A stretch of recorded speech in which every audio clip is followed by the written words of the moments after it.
welcome back to Outside the Box and MLS podcast. My name is Juanners. We're joined today by Jeremy Peterman. I gotta stop trying to do the salute. I keep on forgetting that people do listen to this audio only. But yeah, if you are watching this on YouTube or even through Spotify, you'll be able to see that. But for those audio listeners, I did salute. So do whatever you want with that. Just assume Jeremy's at ease every time he gives his takes. We have Daniel Schill as well. How's it going, guys? People that are listening, go watch on YouTube. You'll get to see Jeremy's salute. It's beautiful. And absent from the pod for another week is Joss, who is questionable. But there's still no lack of off to see the Wizards here. In to stand in for Joss Bathtub is Carrie from Off to See the Wizards. What is going on, Carrie? Hello, thanks for having me. You know, I don't know if Joss and I have ever been on screen at the same time together. Really? Like still to this day? Mm-hmm. You did the Missouri Killer thing, whatever that was, true. The little dance. Yeah, I remember that. You got me. You got me. Can you walk us through like your content journey so far and just, like I know we've always had Joss plug his Off to See the Wizard stuff, but being one of the collaborators for it, just interested to pick your brain about, what that's been like for y'all. Yeah, it's been great. Joss and I met in college. There's only so many people that went to Wichita State, go Shockers, who are tweeting about Sporting Kansas City. So we just kind of gravitated towards each other. And then him and his friend got me drunk in a bar. And we were like, let's go to Minnesota for an away game. Oh, yes. So we did that. That was so much fun. We lost. That was the game that Peter Vermes turned his iPad around and was trying to show people how it was offsides. So that was great. People bought us drinks afterwards because they felt bad for us. And then we went to the US Open Cup game on a whim, the final against LAFC. And then we were like, okay, this is fun. Like there's obviously a lack of fan creations and like street interviews, especially not just MLS, but specifically Sporting Kansas City. So we just kind of started running with it. And then on the side, I'm also with KC Soccer Journal. Hell yeah. We got to love someone, tapped into their local culture like that. And I think a lot of the times, like me and Jeremy had this conversation, the away days really solidify like your love for MLS and this like thing, this like American soccer experience that we're all like, trying to add towards and build and make this thing. But I think once you like, if you haven't hit an away day for whatever reason, whether it is through like hitting, journalism, media, supporters group, fan content, do yourself a favor and like get to an away day. Cause I think that's where like people really like, get kind of a different appreciation for the sport here. Any thoughts on that, Jeremy? Away days in general? Yeah, because I know you've been on some of your fair share. Yeah, I got one coming up this weekend. I get to go to Canada for the first time.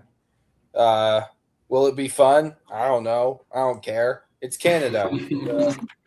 But by the way, while I'm on that topic really quickly, I'll get back to the away days. But we're gonna link a petition from former Whitecaps goalkeeper David Ousted in the description for this.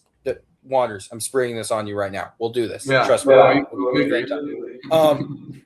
He launched something on change.org basically saying you save the Whitecaps, keep them in Vancouver. Keep MLS, at least for now, safe from relocation because every other sports league in America has to deal with relocation. MLS has done it before with Houston assholes. And yeah, it would be absolutely terrible if the Vancouver Whitecaps had to stop playing in Canada and got relocated. So yeah, just sign the petition and try and keep the Whitecaps in Canada because although I haven't been, although I hate their pitch. I think like the actual surface, it is one of the worst in the league.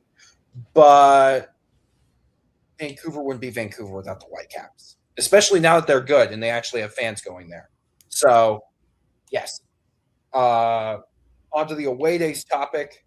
There's nothing quite like seeing your team just get a point on the road more than and there are ironically it's 2 RSL games that I'm thinking of. One in 2016 where a back and forth 2-2. I think Movsisian was on the score sheet, Fernando Adi, and Lucas Milano, after pulling off the greatest flop I've ever seen, managed to get a goal in that game. And then 2 years ago, I was just reminiscing with this today when I was out in Beaverton at Timbers training when they tied RSL 3-3. And Jonathan Rodriguez scored a late equalizer. And I was up in the press box just angry as hell because I kept on thinking they're not going to learn anything from this.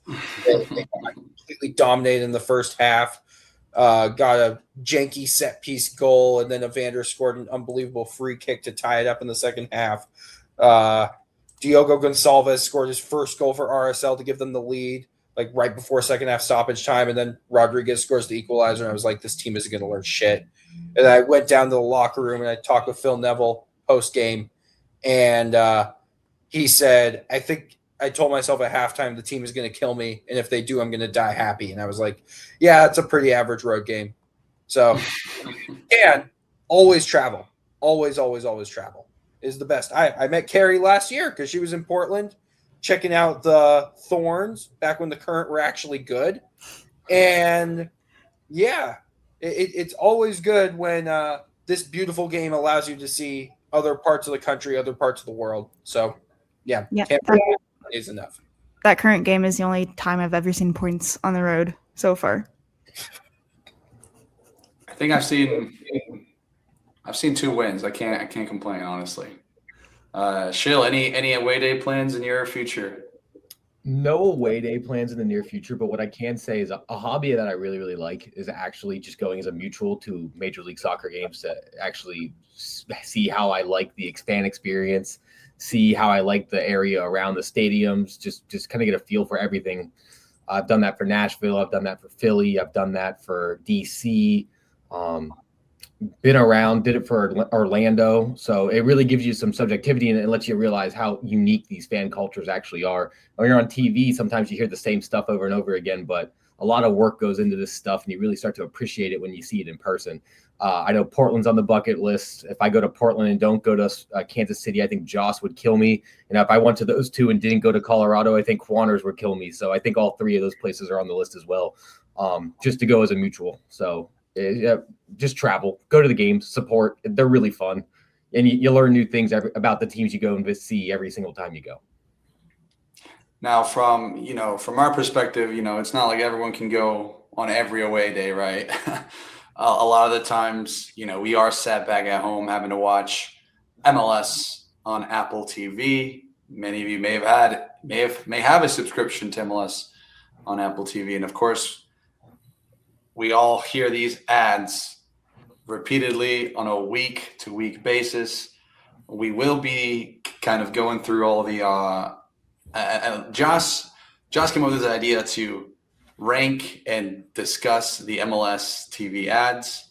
I definitely want to bring that up to you all. But before that, we did not have a slate of games this week. So I wanted to ask you all before we got into the ads, what did you all do for your international break? Because, I definitely went out and saw Denver Summit in blazing heat. But I'll throw it over to Daniel first. How did you occupy your time within the international break? I have been watching the U.S. men's national team, Juanners. And boy, let me tell you, it has been a blast. Not a whole lot outside of that. I guess I got to enjoy a night out with some friends on Saturday. That's big. Don't really get to do that in season a whole lot. Don't really have a reason to stay out till 2 a.m. at the bar when Major League Soccer games are on that I have to talk about 3 days later. So that's always fun. But yeah, hanging out with friends and going out drinking and then watching U.S. men's national team, that makes me want to go out and drink a little bit more. What about you, Jeremy? Uh, I'm able to watch the Thorns again. That's fun. I was unable to go on Saturday to Providence Park where they played those beautiful KC Current. But Cole Bassett was there, and he was able to watch Chris Armas lose. So I don't know if that makes him happy.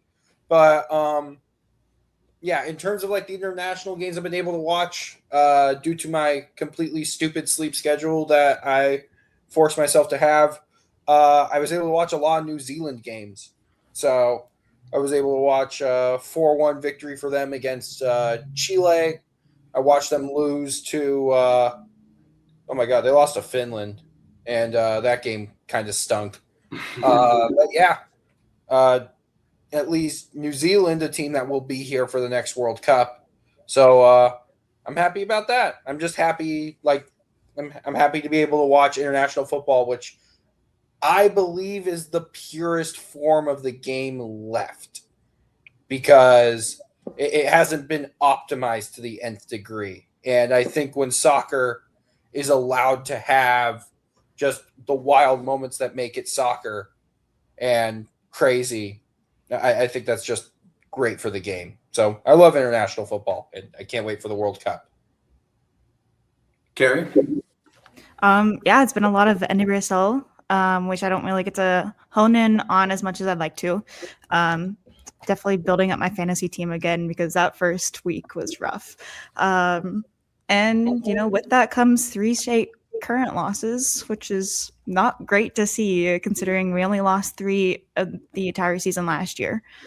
But here we are, debating whether or not Chris Armas is it. Probably not. We all know that. And during my regular work time, it's been nice to, throw on a World Cup playoff game.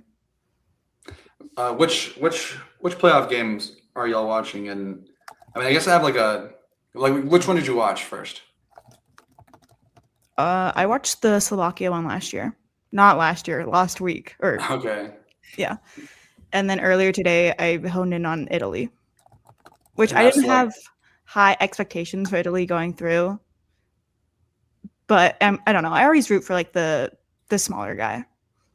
Now, I got to ask, are you guys, man, I don't know if, because this is part of the thing I want to talk about with the USMNT. And it's very funny that they just got scored on. So now it's 2-0 as of the recording of this. But I don't know. Just this is where I'm at. It's so hard to get excited for the World Cup, just given the complete state of the world. And sometimes when I see the game, when I see USA, and I see people getting crying about getting grouped, I'm like, maybe the sport's imitating life a little bit here. You know what I mean? Maybe it's what this, what the team deserves after I don't know, just everything going on. Sometimes it's because I've seen boycotts for the World Cup, and I just fear it's gonna keep on going regardless, right? But how are y'all feeling? Where is your excitement for the World Cup, given broadly gestures? I'll go. I have never had high expectations for the men's national team. I was just talking about this the other day with another podcast where we were talking about this golden generation and how they just haven't been golden. But yet we still call them the golden generation because they've just crumbled under pressure. And maybe it's the fact that they were young 6 years ago when they first met at the senior national team level, and we expected them to gel a little bit more. However, with the last year under Poach, I am expecting us to get grouped, and even after watching them play at Arrowhead and get grouped in Copa. But with that, I feel like there is a little bit of hope, only because of that World Cup host country magic that maybe they'll get through. See, I'm just struggling to find the magic. You know what I mean? Because Russia, whenever they hosted, they went on a string of wins. So that pure country over there. No, I just I think it's crazy because I have already given up my love for USMNT a while ago, and I cling on to Mexico as my team. But even still, like I just wish there was a Mexican American team, just one team that is like guys like Luna are the only people I see on the national team that I gravitate towards. I mean, Jonathan Gonzalez, he ended up having to decide between like it's always tough being on both sides of this because people get upset when these dual nats pick somewhere.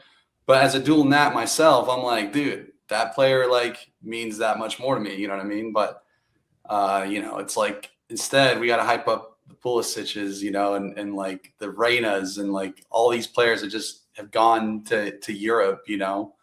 I know Shill, you're always fighting for the MLS guy on the national team. How are you feeling about that? Like, where's as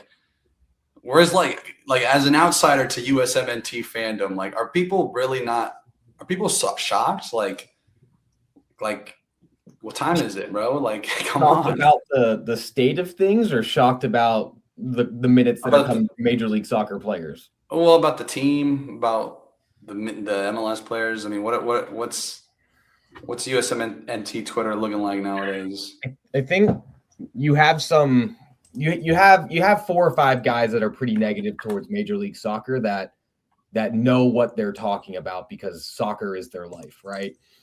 And then you have hundreds of people that play FIFA and see 87 overall Christian Pulisic and wonder why he's not scoring goals for the U.S. men's national team because he's highly rated in a video game, or why 82 overall Balogun isn't scoring goals for the U.S. men's national team because he was an upgrade over 74 overall Jesus Ferreira. I think that's the way a lot of these guys think.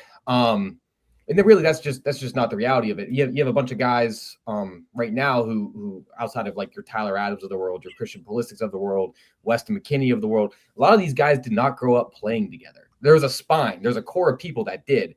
And then you're placing people. Musa was somebody you just placed in the midfield. He didn't grow up playing with these guys.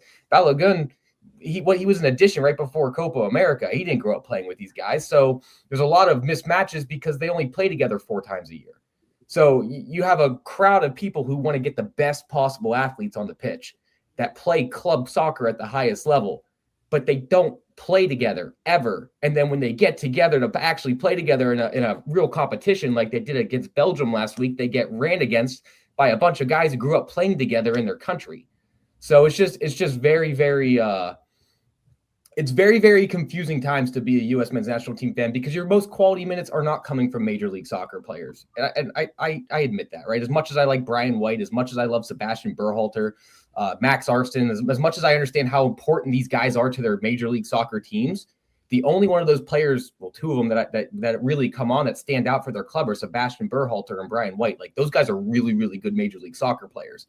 I don't watch Max Arston. Jeremy's looking at me like, well, of course you said those 2. But I don't watch Max Arston when he plays for Columbus and think to myself, this guy's a game changer. He is that good for them. I think he helps them a lot, but he's not the reason that Columbus is winning games, right? I think Sebastian Berhalter and Brian Wright are a lot of the reason why Vancouver is so good. And I think all these guys tend to get lumped into the same group. So if Christian Roldan has a bad game, it's all MLS players stink. And that's really what I'm trying to fight against, because ultimately the grand scheme of things for Major League Soccer, you want to have good players in your national team that the offhand fan can go in. We're going to talk about this when we get to commercials, by the way, but the offhand can, like, point at and say, I know who that guy is. That's why Timo Werner is so important for a San Jose, because they can point at him and say, I know who that guy is. They can't point at Preston Judd and say, I know who that guy is, because he's not getting minutes. Like, he's not on ESPN for U.S. men's national team talk, right? We know here on this podcast, Preston Judd can be a really good player, but the common person who watches soccer would never know that. U.S. men's national team lover 7942067 on Twitter doesn't know Preston Judd's a decent soccer player, right? So this is that chance for that window, and I tend to get in arguments with people on Twitter about it, because it's a negative look on the league at a time when there's so much spotlight on American soccer right now. That said, I mean, I don't think any of the MLS guys will look particularly bad today, so that's a bonus. I'll put some conviction today. Thoughts on USMNT Twitter in general, or just the state of the team? I can do both, as a matter of fact. Let's start with the team. I don't give a shit about them. Yes, come I have on. only watched. I only watch national teams, or at least root for national teams if there's a timber involved. This is like a common thing for Portland, particularly because the federation keeps on turning down Providence Park as a spot to host friendlies. Can y'all hear that? Yes. Okay. cat. Yeah, they're fighting right now. Potato, shut up. She's deaf. But yeah.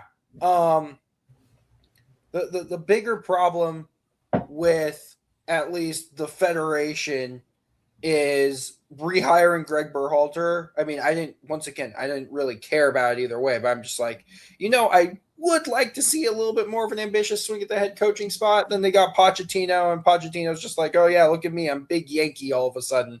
And I just don't feel any connection to this team. I don't really give a shit. Like I was devastated in 2018 when they failed to qualify for the World Cup. Like I was in a college PE class, ironically a soccer PE class, and I fell to my knees when I checked my phone and I saw the final score. And I told everyone in the class, I was like, they didn't make it. And they were like, what the fuck? Like, I feel like that was the biggest disappointment national team wise just in my lifetime. And ever since, they've been trying to make up for it. And they were uninspiring in Qatar. I'm tired of hearing about Gio Reyna. I don't give a shit about Gio Reyna. I'm tired of him. I think he's just the embodiment of everything that's wrong with the national team. Like, sure, could be the most talented player of all time, but like, I don't fucking want Justin Herbert. I don't need fucking if man on the national team. I need people who are actually playing every week, which I hate to say is more of the Berhalters and Whites and the Roldans, I guess, than the Gio Reynas. And I just don't feel any connection to any of these players. And the problem with like the way the team is perceived online is there are people whose sole soccer rooting interest is the national team. Chud behavior. Honestly. Like, pick a club, fall in love with a local club, or choose to bandwagon an international club. Like, go right ahead, support Barcelona, Madrid. It doesn't fucking matter.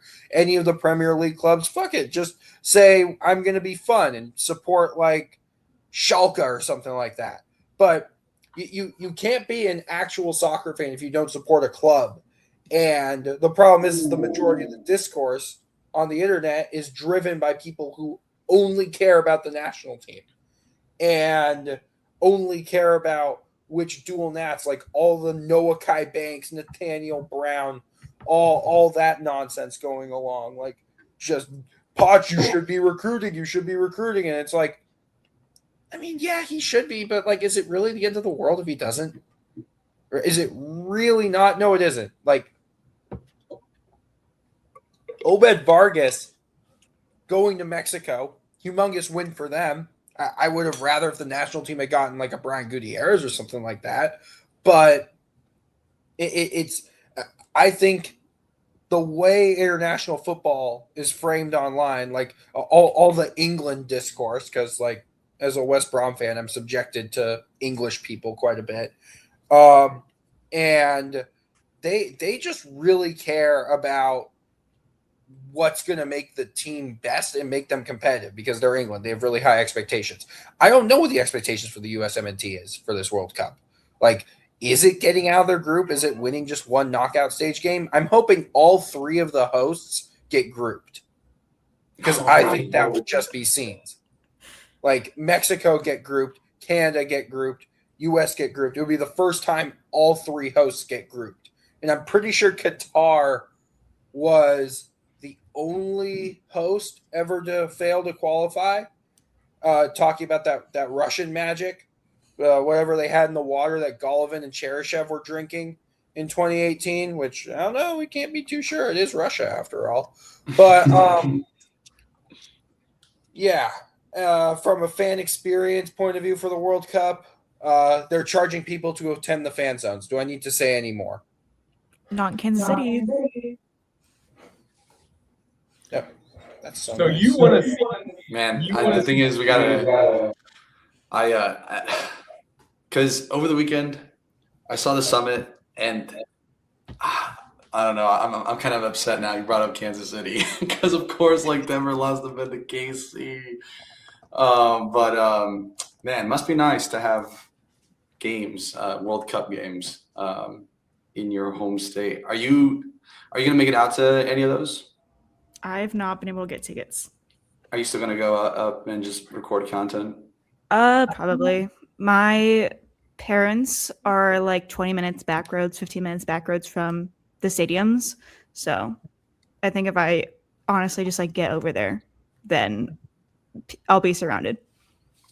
Well, since Denver didn't get a World Cup game, we got a 63,004 sellout for Denver Summit FC. That's where I was on over the weekend. I wrote a little bit about how I wrote a little bit about it on the newsletter. It'll drop right around the time of this podcast. But guys, like the 0-0 it's a tough one because more than anything, I wanted to see the stadium explode because everyone was waiting for it.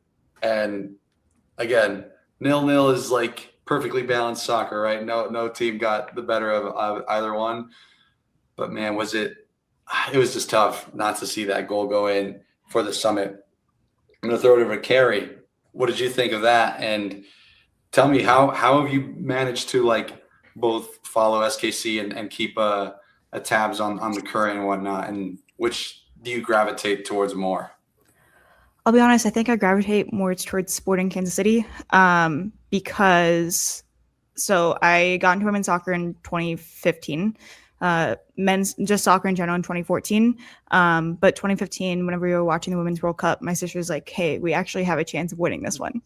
So, of course, paid attention to that. And immediately I begged my dad, because I was in middle school, to get season tickets to FC Kansas City. And so we had season tickets there, and there was probably like 300 people at every game. Maybe. And you are parking in a parking lot that you have to like look both ways to make sure the players aren't walking back and forth from the locker room to the field. So you're not running over a Hope Solo, Alex Morgan, and Becky Sauerbrunn. That's insane. Yes. Go on though. And so when they moved to Utah in 2017, I mean, I'd already been watching Sporting for multiple years, but like that's whenever we had our trophy wins and stuff like that. We had our pretty good run during that time. And so when the Current came back, I mean, they credit to the Longs because they really did push it into the city. They've got partnerships. Like you cannot go anywhere in Kansas City without seeing a KC Current logo, flag, something branded teal in every single store, every coffee shop, whatever. I think just like seeing the growth of, getting a stadium going from a parking lot basically to an actual physical stadium has been so much fun to experience and to kind of see. But I've made my roots at Sporting in the 5 years that the Current were gone.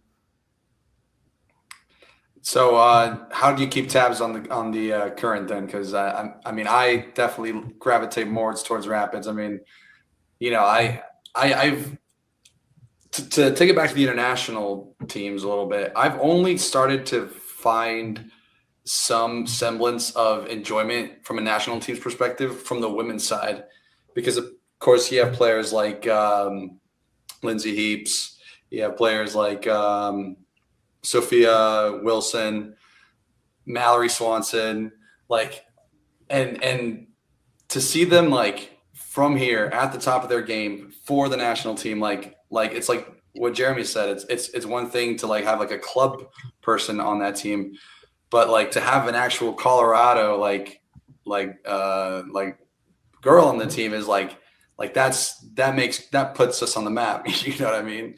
Especially with those big three. And so for me, like now, trying to get into Summit, but also like heavily embedded into the MLS side of things. How would one go about best trying to go to both? Yeah, I mean, I think I have post notifications on for the Current so that I know everything that's happening. But I also have that with Sporting. I think, you see articles, and I'm sure that Denver will be the same way. Whenever news comes out, it will be blasted everywhere. Especially because you guys also have a stadium happening in a few years, and so I'm sure that city will really embrace it as well. And I think a big part of being able to keep tabs on both teams is because of that. But I mean, I try to go to all the Current games. I try to go to all the Sporting games, and when they overlap, unfortunately, last year I did miss the shield lift for the Current because I was at a Sporting game. I wanted my chance to see if I could see Thomas Mueller as a big Germany fan, and he didn't even play. So I missed the Current shield lift for a bad Sporting team. You don't have to beat yourself up. It's a chance to see Thomas Muller. Yeah, we didn't play, so I know. it's okay. Well, and now you get to see Chris Armas do his magic. For the Yes. Oh, yes. That's, I really wanted him to have, a few games right off the bat. That's, an easy win. That way we can just be like, oh, anyone can coach with this roster. But solely because then obviously the Wizards could latch onto this MLS bro and get into NWSL content. But now he's doing bad, so that's out the window. Took some time before the podcast, and I'll link the playlist down. Josh did a good job of compiling all of them. Our first one is the Ilie makes a smart choice. Little AR blast Terminator. I don't know. It's kind of a weird one. Who wants to lead off with this one? Because oh man, I like it. It's a good moment, but I think I just preferred it when it wasn't this dramatic thing for Ilie. I know Carrie's got some good things to say about Ilie, though. Yeah, I love him. I actually have the entire script of this commercial in my notes with emojis following everything. One of those really bad crap posts that you see. Yeah, I have that in my phone. So I would just type in Ilie. The entire script comes up. Can you drop it in the chat? Yeah. We have to see this. Yeah, What do you think, Jeremy? Emojis. You are always spamming smart choice by Ilie. Well, I'm happy because there was a commercial the year before this because Continental Tires, one of the sponsors for MLS Cup. And 1 year before, Ilie made his very smart choice. A certain New York City goalkeeper made a couple of big saves, and he got his own commercial from Continental Tire. And it was dog shit, and it was terrible, and it tortured me for an entire season. And then Ilie came along, and he decided to torture the people of Philadelphia with that commercial. And I'm very proud of him for being so brave for being able to do that. But what a smart choice by Ilie is probably the most iconic MLS commercial because of just how quotable what a smart choice by Ilie is. He's forever made himself synonymous with the ad. And I feel like if this ad didn't exist, you'd forget that he was the one who scored the winning penalty in that MLS Cup, which is still to this day probably the best MLS Cup ever played in terms of just start to finish. A truly unbelievable game, and it's memorialized perfectly by just by Ilie making a smart choice. Not Maxime Crepeau coming off his line and breaking his leg and getting a red card. The only time that's ever happened, I'm pretty sure. Jack Elliott thinking that he's given Philly the trophy only for it to be canceled out 2 minutes later by Gareth Bale. A 10-man LAFC. And the crowd is crazy. Head. The crowd is hats off to the crowd there, dude, because they are not on as big the of limbs as the year before. I'd have to say their limbs kind of disappointed me on the Bale goal, but also my expectations are insanely high, and I also don't think very highly of a lot of people who sit in that section of LAFC stadium. Not the 3252, but what I like to call the tourist wall. But yeah, It's iconic. It's just a perfectly iconic MLS commercial. Oh my goodness. It makes you really think who Carrie just dropped it. Okay, I gotta It took a second. It didn't like the emojis at first. I gotta present this. That's incredible. What I wanted what was I saying? Hold on, I gotta here we go. Listeners, bear with us. Go watch the YouTube. Ilya can win MLS Cup with this kick. Game on the line. How do I make the smart choice? I remember what's worked and what hasn't. This goalie knows exactly where I'm gonna shoot in a fucking gun. He's smart but hesitant. I'm not bottom right. I'm not. Oh, I'm not bottom. All in is cracking me up. I'm not bottom right. So let it fly. Yes, what a smart choice. Oh, and the freaking horse too. This is amazing. This has to live. This is like iconic, dude. How often are you dropping this on the socials? Not often, but it's just one of those things that's in my notes app that I have and it will never be deleted. We can't let Austin get a hold of this. That's all I'm saying. Before we move on, Shill, what do you think of this one, man? Like, for me, it makes me think who could probably be my fifth penalty taker on the Rapids. You know what I mean? Like in this situation, like who is the fifth penalty taker for the Rapids, and who would get this commercial? But but what do you think of this one? I think in a world where Apple TV and Major League Soccer try to prop up their largest stars, which is why we see Son Heung-min and Lionel Messi in every single commercial, it's very refreshing to remember how the commercial's super corny, and I think that's why we all love it so much.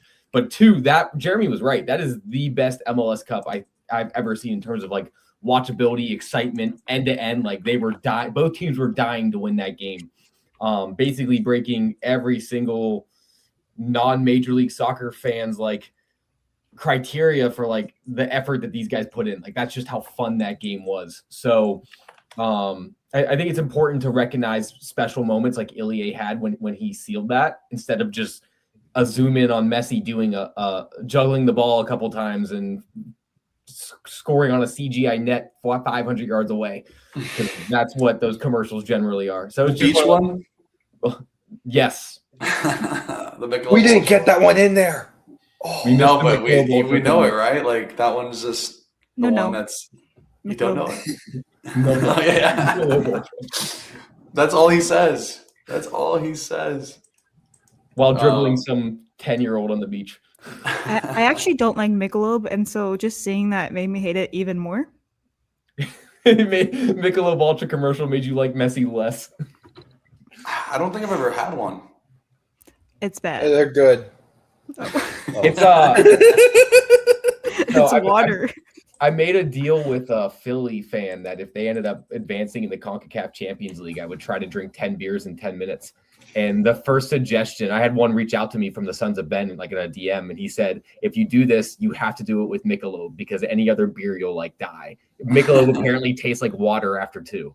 So if you want to know what Michelob tastes like, water. That's why we like it. That's why we like it. It's bad water. Let's. I mean, we can talk. What are we ranking? Are we each ranking these commercials? And like, I forget what the premise was, but Let's do a ranking, and I'll send you something after.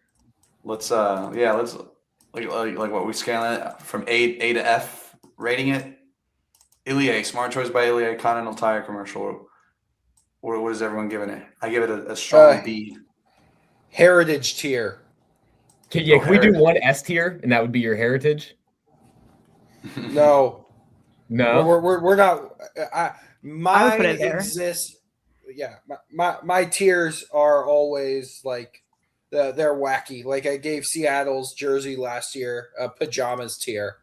So it just all depends. Each commercial exists in its own plane, and Ilya is heritage. Which, by the way, one last point on this: I love how they got John Strong to deliver the "What a smart choice" by Ilya line. It's not part of the original commentary. They didn't lift it from anything. They gave him that script and they said, "You read this. This is going in the commercial." That's a Oregon legend, John Strong, by the way.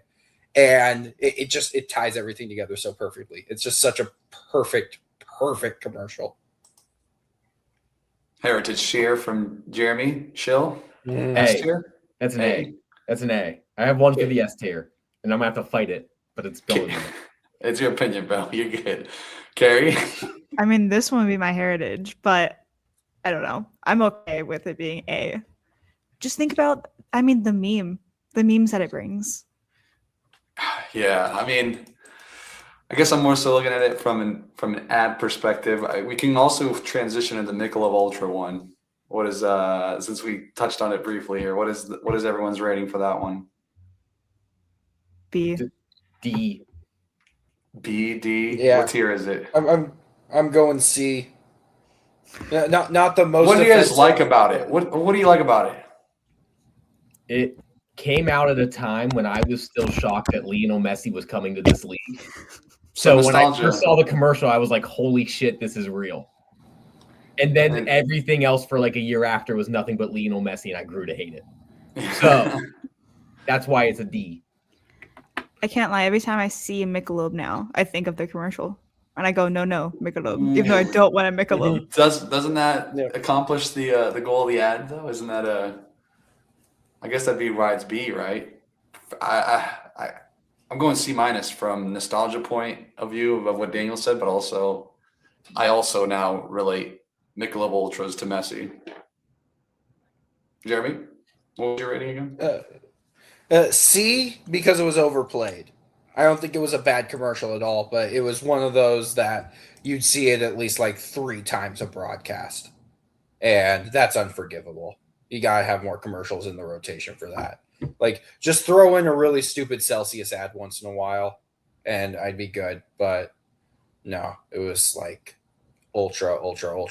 And, if you are the type of person that enjoys Michelob Ultra, like myself, the temptation to order one like Messi at a bar and have the bartender stare back at you very blankly, like she has no idea why what you're saying. And I'm like, trust me, please. Do you want me to close that or open it for you? No, Michelob Ultra. No, Michelob Ultra. What about, let's move on to our next ad. The latest Audi Q4 e-tron electric future with the lights. Jeremy had to fight and look for this one. It's the probably one of the most annoying ads, I would say. Anytime this one pops up, I don't get it. I'll throw it over to you guys. What do you guys make of this one? Stinky. What don't you like about it? Like, in reality, it was how much they played it and how short it was. So I felt like I saw it all the time. And then it's just the snarkiness. It was just like, I don't know. It just makes me so angry. And it's funny. It's a funny premise.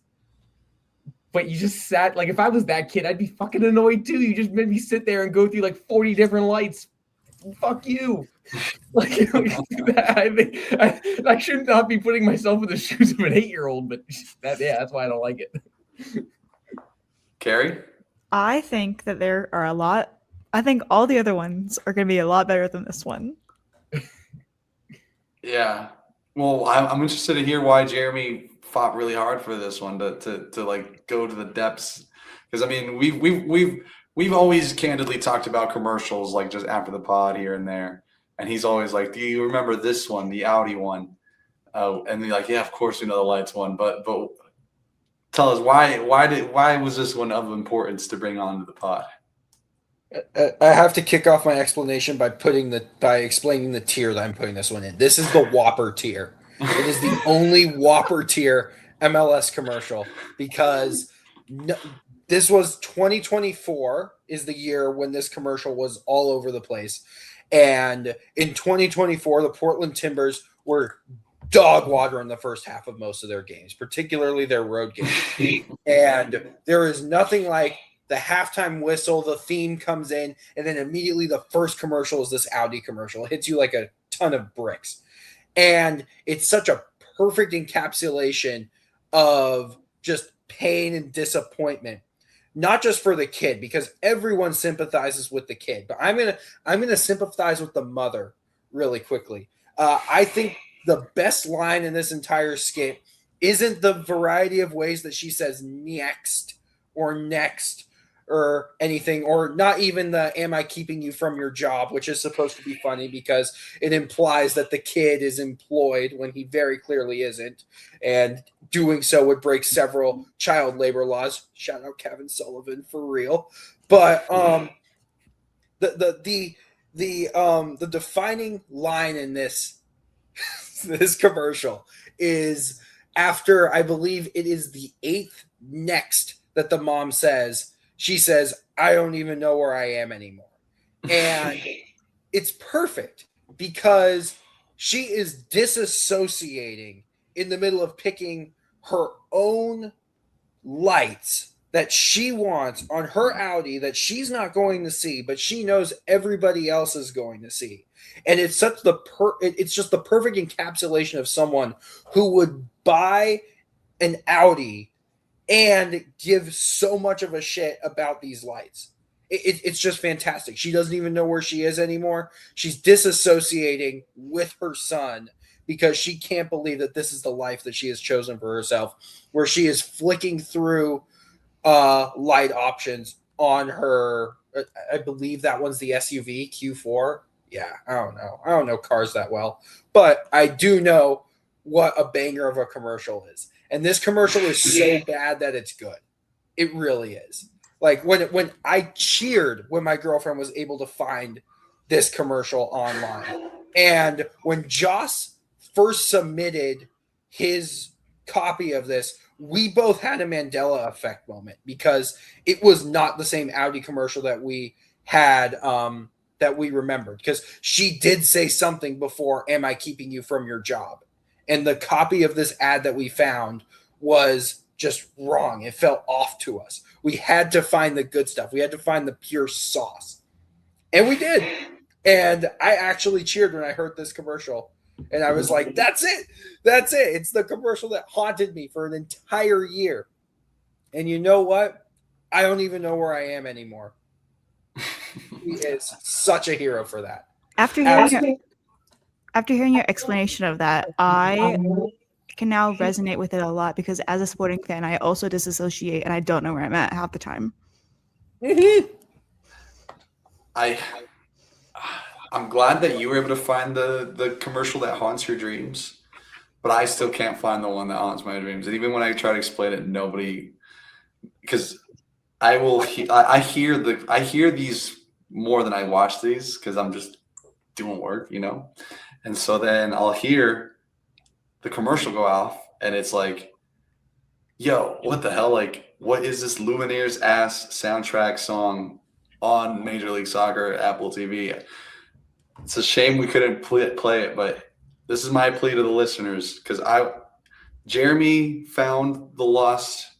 Not only did he find a Berenstain Bears copy of it, you know what I mean? They also found like the Mandela effect of it. You know what I mean? Like they were able to track it back to the source. We watched this on Instagram Reels. That is the only place you can find this commercial. So, yeah, let's, I mean, what is everyone's rating for this one? Or what is, I mean, you have Whopper tier. I still don't like hearing it. I give it a D minus. This is also a D for me. D. And for you, Jeremy, just Whopper tier? Whopper. It is higher than Heritage tier. It is. There is no other MLS commercial like this. It's so bad. You officially lost it. Well, there is one worse. Where I am anymore. There is one worse. We're going down to our next one, which I think is the actual Whopper one. It is How I Love to Sing for Food. In what has got to be, I don't know, guys. Like, listen, I identify as a supporter. I identify as one of the people in, hitting the drums, going into the away days, singing. I can't help but feel like this is just such a giant mockery from DoorDash, dude. It's quite insulting from that point of view. I don't know if anyone else feels that kind of way, but I hate this commercial, guys. It is instant F for me. It is just, I feel attacked. I feel like, I don't know. It's everything wrong with MLS trying to co-opt supporters groups into pushing a fucking delivery ad, dude. Like, come on. I'll throw it to y'all. What is the initial takes on passion should never go hungry? How I love to sing for food. I'll go first. Here's my perspective on it, and this is why our takes are a little bit different on this one. So you've been a soccer fan your entire life, correct? Yeah. I've been a soccer fan for about the last 8 years, right? This is a newer hobby of mine. I picked it up in my early 20s, right? So for me, when I first started going to Major League Soccer games, when I first saw supporter sections, I was like, what the fuck is this, right? Because I didn't watch, I didn't know. I was just going to watch a soccer game with my friends. It was like a culture shock because I grew up watching football, going to college football games and NFL games and basketball games, and it was neat. It was really neat. So I think what the goal right now and what Major League Soccer is trying to do is grow the league and bring in people that don't really watch it. And how can you grow in your communities, right? Stuff like that. And supporter culture is so big in that. So it kind of like, yes, it's a little bit corny of a commercial. And yes, I give Uber Eats way too much of my money when I'm at the office and I need lunch and don't want to drive to the gas station across the street to get a pre-made ham and cheese sandwich from the refrigerator. It reminds me of like that initial shock of how neat it is and how unique supporter culture is compared to NFL fan culture, college football culture, NBA culture, NHL culture. It's so different than every other sport, and that makes it so unique. So the commercial is just so unique to the league and the audience it's trying to present itself to. That's why I like it. I get a C for me, by the way. C. That's very charitable. That's very charitable. I don't know if I agree, but what do you think, Carrie? If I combine both of your guys' is what you just said, I think that if I came from a city whose supporters do march at the stadium, I think I would hate it. However, we don't. So I can't hate it. I think it's fun. So I'd also give it like a C. Well, to be fair, I mean, C38, this year there's been an initiative to redo marches and stuff like this, but I feel like even with the march, I don't know, like it's just a generic ass team. Like it's like this could be DC United pretty easily, you know what I mean? Red Bulls maybe. But it's like there's no MLS anywhere. It's like it's just DoorDash. I mean, there's the MLS. It's like if what's his face? This is if Rob Lowe was the creative director of a supporters group. You know what I mean? Just MLS pilled everyone there. Jeremy, what do you think of this one? First of all, could you imagine being a team and saying like, yes, I want my supporters group doing this commercial? Like they had to make it generic. They really did. I despise this one. I really do. It is like the Audi mom is slightly cringe, but ironically cringe, at least from my viewpoint. But Michelob Ultra got a little bit old, but this is the only one that was cringe like immediately and has stayed at that level of cringe. It hasn't aged poorly or bad or like well. It's still the same level. I'm giving this one an I love bread tier because I don't believe that out of all the things you can order on DoorDash, that there are people who are saying about how much they want to order bread on DoorDash. Like the only bread I've ever ordered on DoorDash is what comes on the side of my Dave's Hot Chicken. So I cannot believe that is one of the lines. And it's like it's the inflection point of the commercial too. Like it zooms in on the one guy who looks like he's ordered his fair share of DoorDash. I'm not going to judge anything, but that definitely a DoorDash purveyor.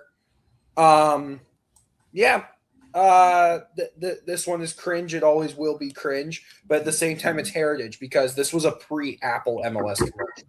They show this one on ESPN. They show this one on Fox, and yeah, for all the casuals who happen to tune into Fox or ESPN, they had to deal with this, which is probably why Apple wasn't able to pick up too many subscriptions. I blame this commercial directly. It stinks. It's terrible. So we got a C from Daniel, you said? Yes. Yeah. What was your rating, Carrie? C as well. F. Oh, and Lord. then we have How I Love to Order Bread tier. Yep. Oh, I love bread. Oh, I love bread. Oh, I love bread. Finally, honestly, what I mean, Daniel had an interesting take when we were watching these in real time about it, but probably one of the biggest question marks of target audience and an actual ad, target audience and advertisement. The biggest discrepancy. It's the RBC Wealth Management. How will I know? Now, for me, guys, I absolutely love this track. This track is one of my favorite songs ever. I know after like hearing it for a whole year, people get really upset with it, or could grow to get upset with it. But I just love me this song, dude.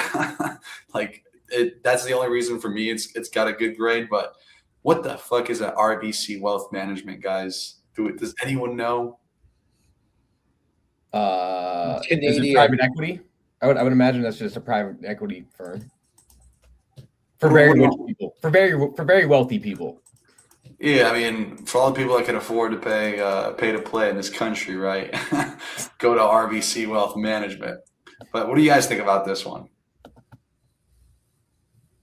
I would really like it because I think it draws in a crowd of people that see the big names from. I have a buddy, right, who is a big Tottenham fan, and he loves Heung-min Son, but he forgets that he exists as LAFC. So it brings that crowd back in and says, "Oh, what's he doing?" Right? I just wish they had like a part 2 version of it. Like for the budget of that commercial, could you imagine like a part 2 Sickos version for like all the people that we know and love to be good, like Maxi Morales and Ian Harks and Pep Beal, like just like a Sicko version, like a part 2. Yeah, Ian Harks, dude. What the hell, dude? Guys that have been around, like a Sicko version, like guys that no one else besides people who watch the league would know. I mean, the one that you linked, I see, is that Patrick Klamala? Like, there's Paxton Pomykal. Like, this is like, Paxton Pomykal, that's a big name. I'm talking about like, I don't want Messi in there. I don't want Son in there. Just give me one raw commercial. I just want one. In the one you sent, they also got rid of Ezra Hendrickson. That's the one I always remembered seeing because he got fired like right when his commercial started popping off, and I always felt bad that he always is doing like, come on, and he got fired. Oh man, what do you think, Jeremy? This was, if I remember correctly, this specific RBC ad was a year 1 Apple deal ad. So that's why it looks like so dated right now. And I love that it looks so dated because Juanners, you're right. It's a great song. And I feel like RBC Wealth Management set their bar really high with this one, and every single other commercial they've made since has just utterly stunk.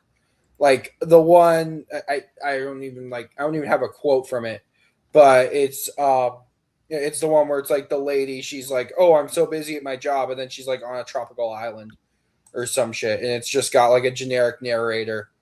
Like that one pisses me off beyond belief. Unfortunately, this is also a Whopper tier commercial, but like in a good way, because it's another one that would come on after your team was losing at halftime or just allowed a late winning goal. And you just immediately hear, "How will I know?" And you're just like, "Oh shit, I am in hell right now." I mean, once again, though, it's like it's very team dependent, but given the team that I happen to follow, a lot of these coinciding with road games and not very good things happening on road games, It's just a Whopper tier commercial, but I'm just like, well, shit. How will I know? How will I know what it's like to win a road game? More like. Carrie, what are your thoughts on this one? I think it's really funny and it's very MLS like because it's a 30-second long commercial and it's done showing soccer in the first 9 seconds. Yeah. For real though, it's like, and I'm trying to pause to see who's even on these teams. It's like Jim Curtin hugging Kai Wagner, dude. It's like he had to be there. Yeah. I'm not gonna lie to y'all. This commercial was so past my brain. I thought we were talking about the commercial where they were sending each other text messages. And then I got that song stuck in my head. You started saying that song. I'm like, how would they know? And I'm like, holy shit, I was not on the right commercial at all. Wait, which one's the text messages one? Yeah, I was talking about the text messages one. Is that also RBC Wealth Management? I thought No, that's MLS. That's just MLS. Yeah, that's their hype one with all the big names. Oh. Like Matt Freeze. Oh, the Magic Johnson one. Yeah. That's that's what I thought we were talking about. I definitely just skipped over that one, huh? You just didn't want to talk about Magic Johnson. That's fine. No, I'm okay with not talking about this one. Really? No. Well, let's talk about it because I didn't realize I skipped it. What did you think of the How Will I Know though? Daniel. Great song choice. Love it. Reminds me of like driving with my grandparents as like a 5-year-old. Sick. Hey man, what do you think about the RBC Wealth Management? Like, are you shopping at their brand store or what? No. They definitely wasted money on that ad. I'm not. There's no way I'm signing up for those services. Uber Eats though, they got me in. I'm sucked in. RBC Wealth Management, no. I'd actually like to point out that it doesn't even start showing soccer until the second. So we're getting 6 seconds total of soccer. And in a 30-minute commercial or 30-second commercial. And some of it's stock footage too. It's just someone kicking a ball. That's not necessarily MLS. Like it's literally just, not even gameplay is happening. They just kick the ball. And then they have a generic team also, hands in, youth team, not MLS. Probably the DoorDash kids, honestly, like the youth club. But Daniel, what you said before we started was this is a perfect like NFL commercial or MLS. Like it just feels like a commercial I would see on cable TV. You know what I mean? Like just like on a Sunday watching bowling after I get home from my bowling on ESPN after I get home from doing the things I do Sunday morning, right? Like that's like just a random commercial. Like it doesn't even need to be a Major League Soccer commercial. They can just go throw that on TV. That's kind of what it feels like it should be. Yeah, you'd probably see this at an airport and see like the small bit of MLS and be like, oh, I watched this. Yeah. I watched this. Like, look how massive we are. Like, look, we're on a commercial. Well, now let's pivot to the last one, I guess. My bad, y'all. I thought we had talked about it. I guess. For me, I don't have an iPhone. Is this how the iPhone looks? Like with those icons when you FaceTime people? Yes. Well, yeah. kind of. Yeah, but like whenever they put the soccer ball on Magic Johnson's head, yes. That happens? Like all the... It's not a soccer... I wish it was an MLS soccer ball, but it's like just like animals in that font, if that makes sense. Because, okay, one of the reasons why I thought MLS would do amazing on Apple is because the one time I had an Apple device, U2 loaded their album on it, everybody's single iTunes. Were y'all there for that? Yes, I was. Jeremy, were you I there heard about it. I've never had an iPhone in my life.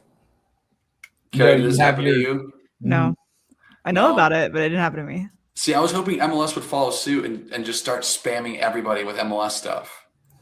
And I would have hoped to see this like AR magic face ball, like that's not a thing you can actually get on iPhones. No. So they're okay. False advertising then. See, I'm not.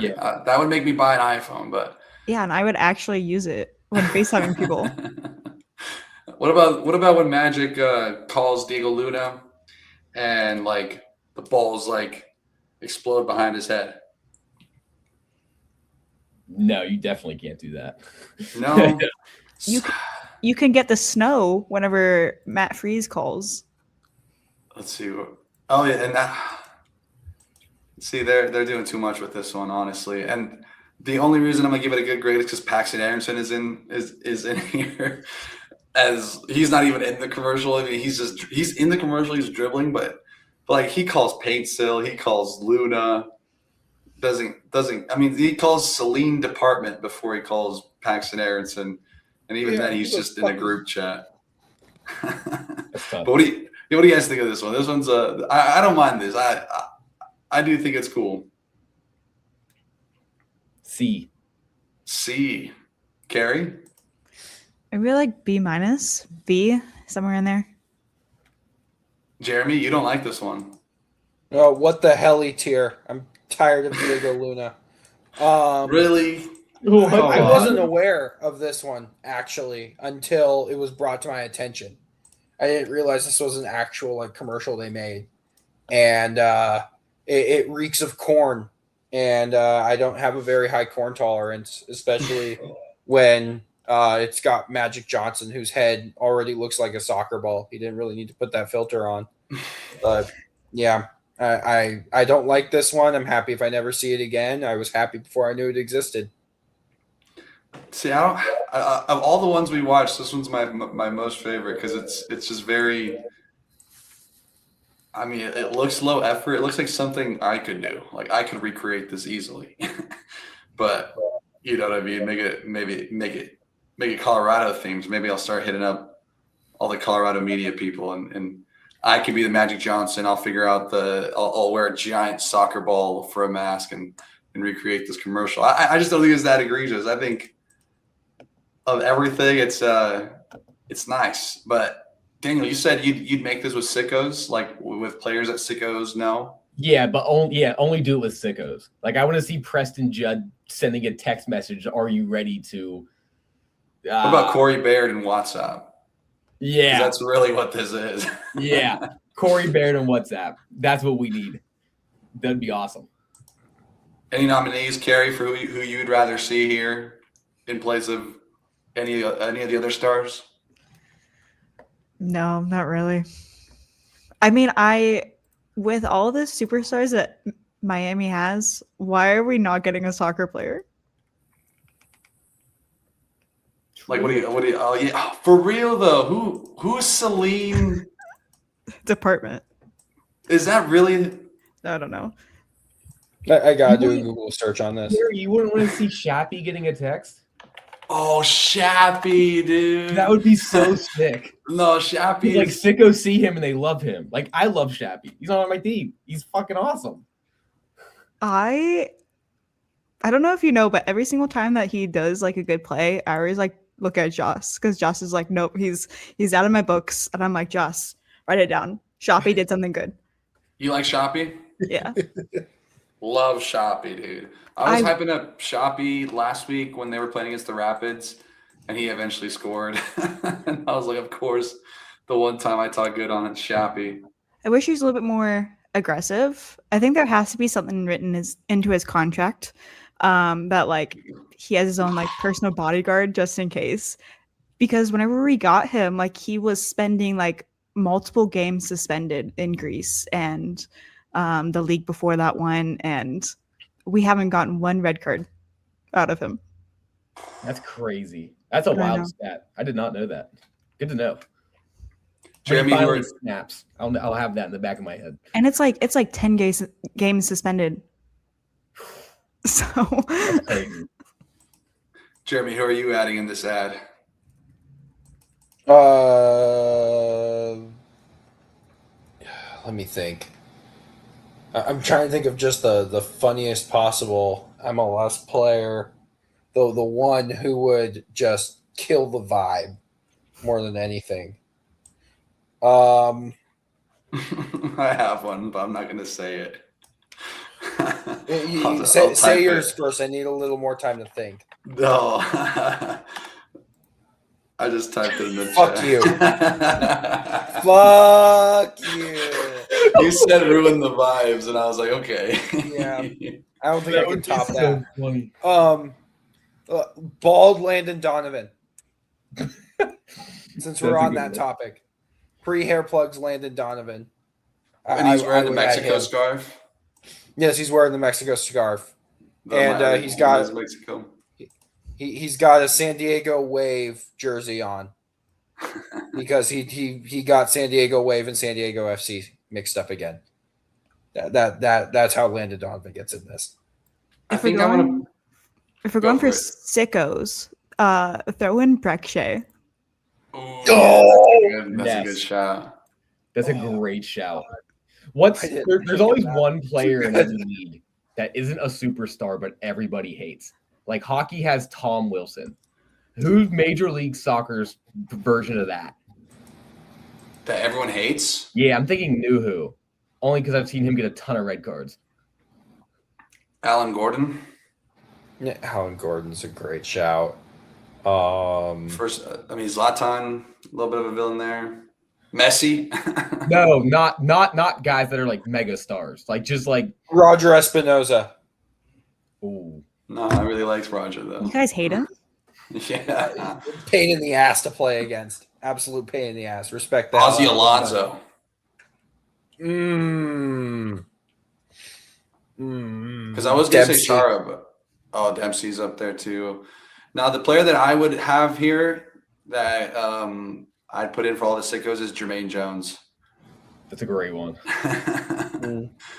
Not too far from the one I dropped in the private chat, just based off lunacy, but we won't give that that person the satisfaction.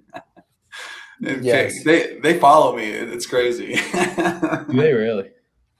It's so silly. I don't know. Well, how have you screwed up? I don't know. I don't interact. I don't interact. But yeah, like I think that's a good stopping point for the pod, guys. Definitely one of the freestyle pods that we had here. Jeremy, where can they find you? Oh right, yeah, my socials. Elon app at Sports Guy Jeremy. Bluesky, jerrypeter.bsky.social. My website, cascadiafc.com. I just I fielded some questions from Timbers fans over the international break, and I wrote about my answers to them. Some of them are pretty good. Some of the answers are just like, do you have to give the club the benefit of the doubt on the academy right now? Well, kind of, considering that Gavin Wilkinson hated the academy and thought that an MLS club could succeed without one. He's an idiot, and I would hate to be the person who decided to hire him to take over in a front office for a multitude of reasons. But yeah, so go check that out if you want to see what the pulse is of Timbers fans. Most of them are just asking, like, why can't we pass the ball? Good things for you to be asking in year 3 of a head coach. Daniel, where can they find you? You can find me on X, the Everything app, at VoxPro MLS. You'll see me on there as Major League Shill. Carrie, where can they find you and the rest of Off to See the Wizards? Yeah, my personals are on Blue Sky and X C Robbie 20, and then Off to the Wizards on the same thing, and then occasionally I'm writing for Casey Soccer Journal. Awesome. You can find me at Juanners715 on X, Juanners.bsky.social. Follow Box State Footy. Go to boxstatefooty.com. At Box State Footy, literally everywhere. Check out our video content. We did one of the reels I did for the summit, got like 13,000 views on TikTok. So and I plan on discussing all the comments that I saw, because some of those comments, man, they made me super angry. And instead of just replying to them, I'll probably make some content off of it. But yeah, follow Box State Footy. Thank you guys for tuning into Outside the Box. And we'll see you next week. Back to the regular game reviews and ball talks. Thank you, Carrie, for joining us. and we'll see ya when we see ya. Bye-bye.